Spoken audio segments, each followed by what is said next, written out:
Alright guys, we're back with another technical video. Today I'll be going through your question, answering it, and hopefully you find your solution that you need. Guys, remember to stay just a little bit crazy like me, and hopefully you get to that resolution. Now, let's continue on to the video.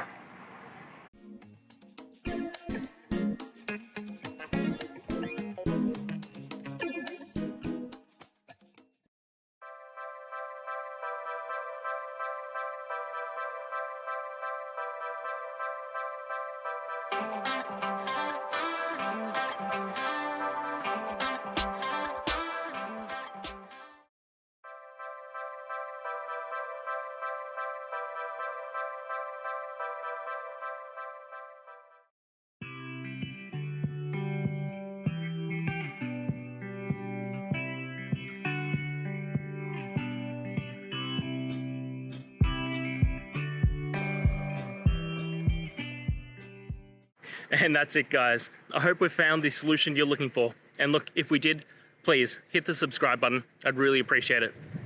And until the next time you need technical help, I hope you have a good one.